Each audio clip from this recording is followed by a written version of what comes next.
everyone, welcome to another video on the channel. Today is another giveaway journal video, and this is setting up January or doing a monthly log. I've done 10 of them now, and I feel like I finally got the swing of them now. Back then when I started this one, gosh, you can tell that this was a while ago since I had my Halloween nails on.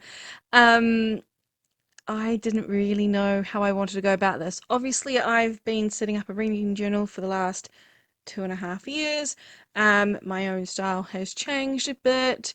The giveaway winner wanted to go back to my 2022 layout, so having one side a cover page and the other side for favorite read.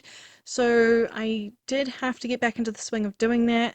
It's not hard stuff. It's actually very um, repetitive, just changing colors, fonts, all that kind of thing.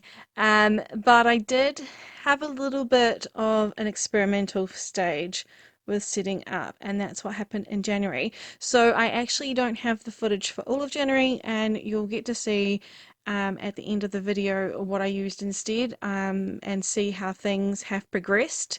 But for now, we are looking at the cover page, and for January, I had the elemental theme of fire. So this entire setup for the entire giveaway journal was based on elemental magic. That is what the giveaway winner requested, and so each month follows a different element.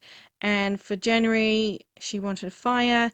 I initially was meant to be doing 3 months of 4 different elements, and I said, you know what, how about we do a different element for every month? I'm sure I could find 12 of them. I've only found 11 that I feel confident in doing. So I'm doing my last element for November, and then I am doing elemental cities for December. I think that'll be really fun. But for the majority of the book, it is all just one element per month. And this one was very simple to find.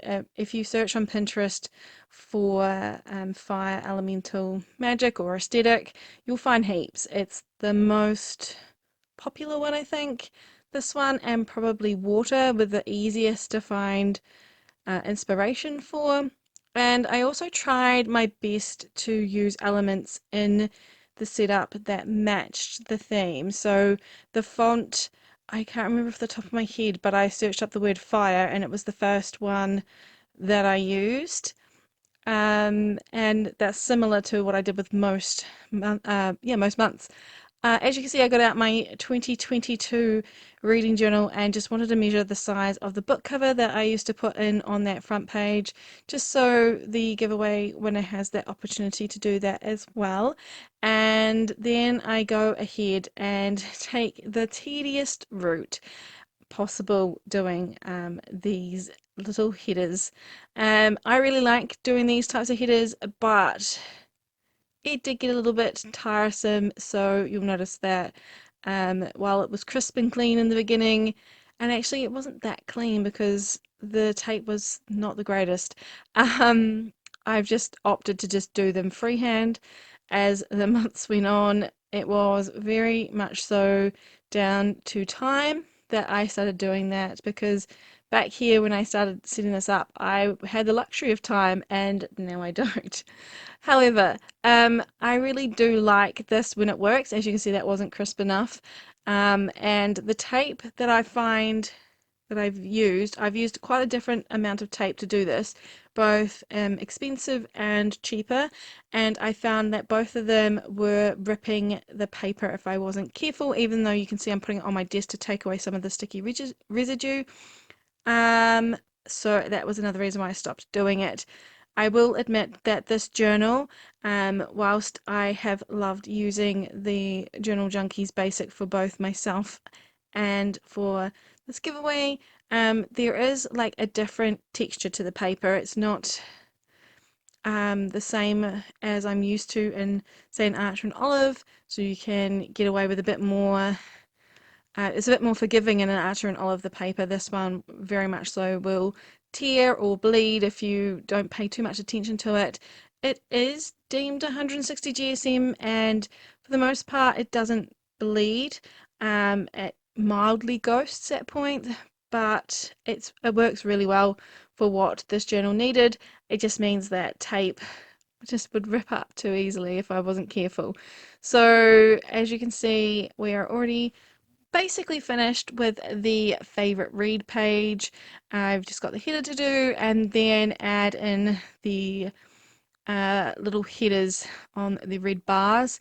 So for each month I have put the title, author, genre and thoughts, and obviously used one of the Quirky Cup Collective reading journal stamps for the 5 stars for the rating. And I've left that little box space blank, like I mentioned, so the winner can put the book cover there if she chooses to, or she could doodle there. It just leaves a little bit of space for freedom there. And this page is now done. We're going to flip over in a moment to my favorite page that I always enjoy setting up in my own reading journal. It's the one that I use probably the most each month, and if you're familiar with how I lay out my book, then you'll know that we're flipping over to the monthly view.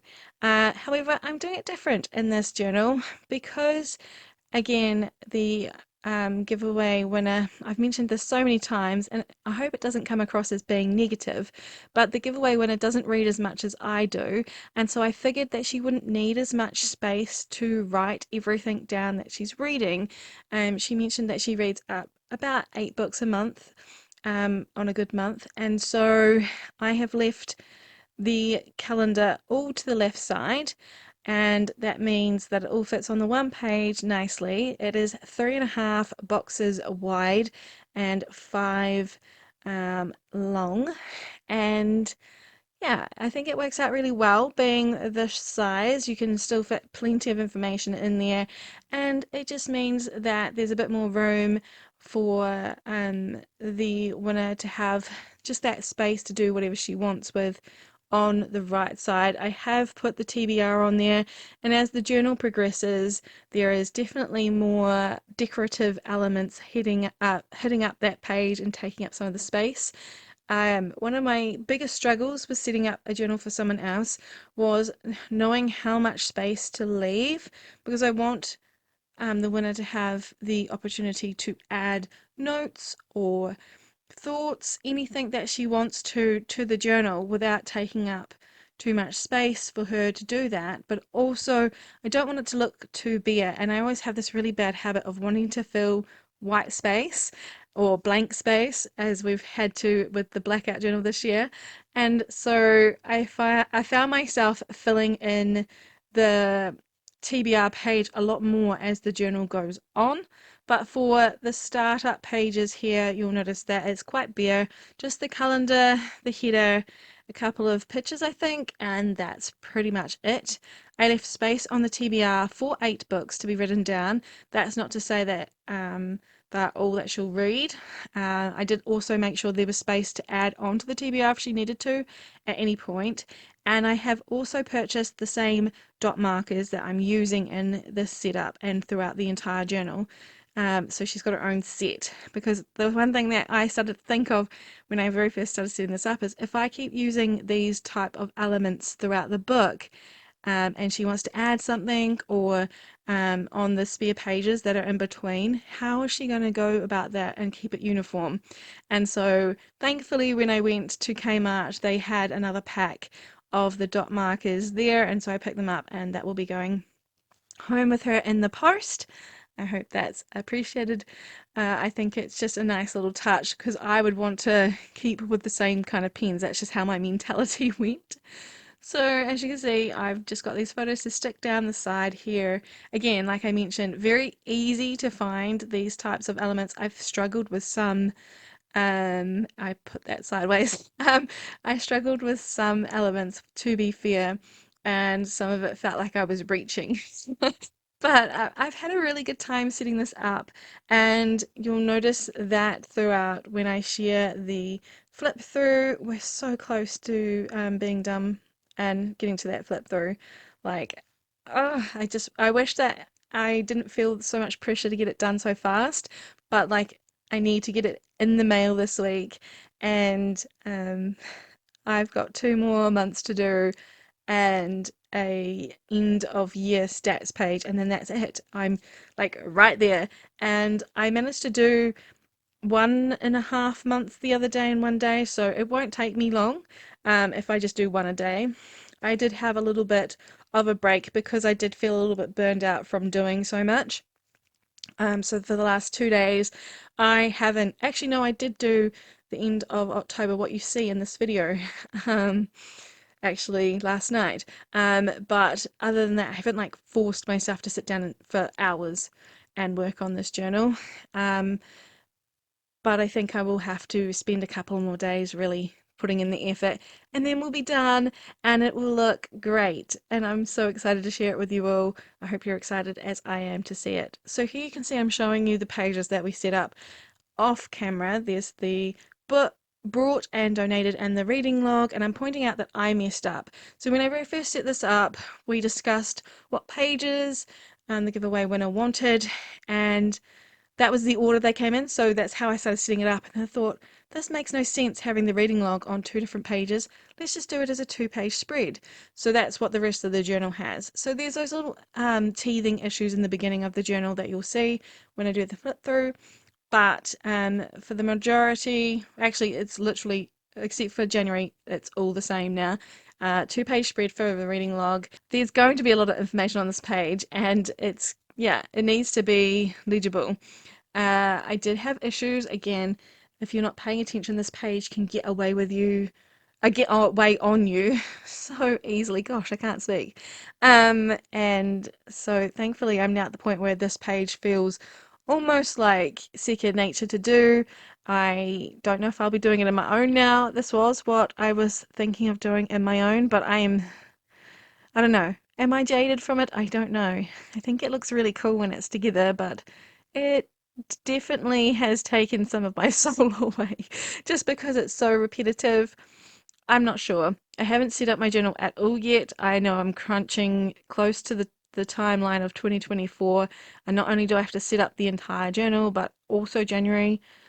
I think we're going to be late on that one, but at least we'll have the giveaway journal home and ready to go, and I can do all my own setup in my own time. So as long as I have my collection pages at the start of the month ready to go in January, I'm pretty sure we can rock with January going into January to set up. And I don't even know what I'm thinking about regarding my everyday journal because, like I mentioned, it hasn't even been sent yet. Probably just going to use a scrapbook notebook until it arrives because if you thought that the blackout journal was enough challenge, then you don't know what's coming. I decided to get a different type of paper again for myself, but not do a reading journal with it this time. I might share it with you all. But as you can see, this page is almost done now.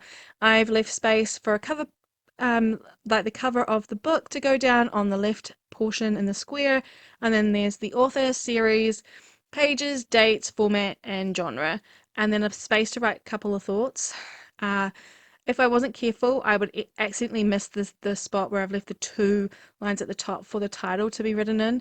That was something that I had to work with a couple of times over when setting this book up. Final 2 pages were the brought and donated and stats page. As you saw in January, it's set up wrong, so now they're together and it works really well together. This is very bare bones on the left side.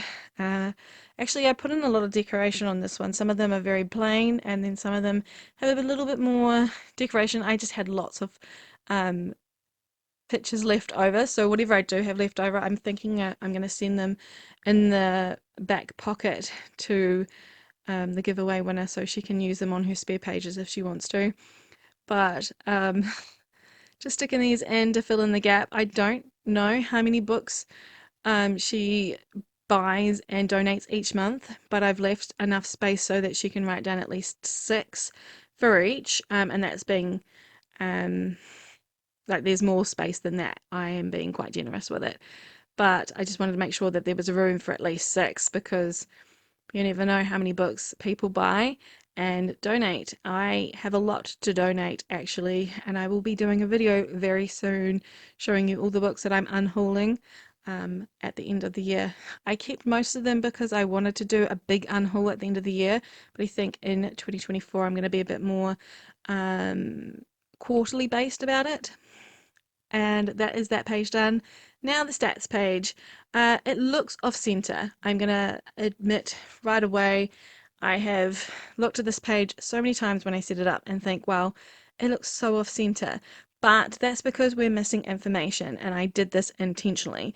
So as you can see, I'm doing the little, what are they, pie charts to the left of the page as much as possible. Or the left of the columns, and that is because there should be space for her to write down what the pie chart color code is. So I've left those gaps on both sides of the circle.